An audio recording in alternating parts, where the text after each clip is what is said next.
Mr. Thanks' Global Classroom. Learn in 5 minutes a day, Mr. Thanks Global Classroom.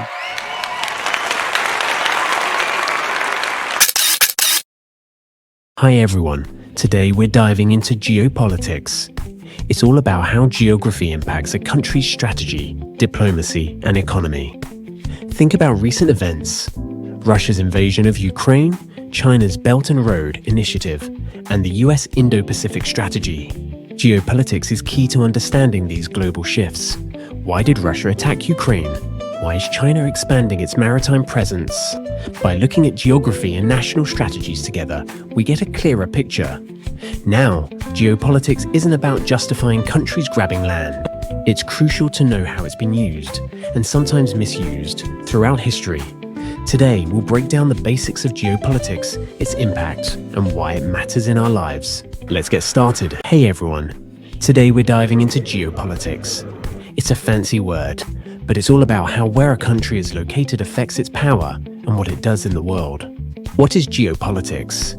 Think about it. A country with a lot of coastline might be really good at trading, while a country stuck in the middle of a continent might be more worried about its neighbors. Geopolitics looks at how things like land, rivers, and oceans shape a country's choices. Old school geopolitics a while back, some thinkers came up with some big ideas. One guy, Mackinder, said whoever controls the middle of Eurasia, that giant landmass, could rule the world. Another guy, Mahan, said whoever rules the seas is strongest. These ideas are still around today. Geopolitics is back. After the Cold War, some people thought geopolitics wasn't that important anymore. But look at what's happening now with Russia, China, and the US. It's clear geopolitics is still a huge deal.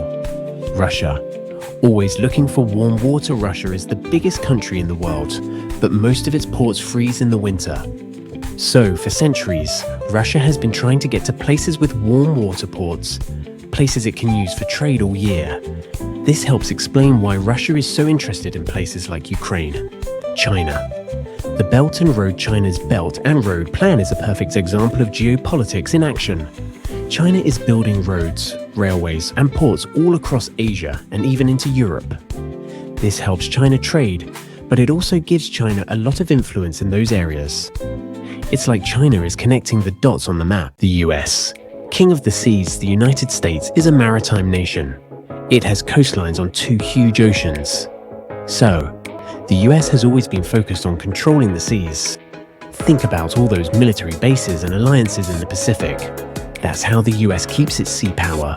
The Great Game 2.0 today. We're seeing a big competition between powers like the US and China. The US has groups like the Quad and AUKUS to try to keep China's power in check. It's like a global chess game. Geopolitics doesn't excuse bad behavior now. It's important to remember, geopolitics helps us understand why countries do things.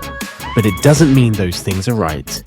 Just because Russia wants warm water ports doesn't mean it's okay to invade Ukraine. Geopolitics and new geopolitics might seem far away, but it affects all of us. It affects trade, conflicts, and even the prices of things we buy.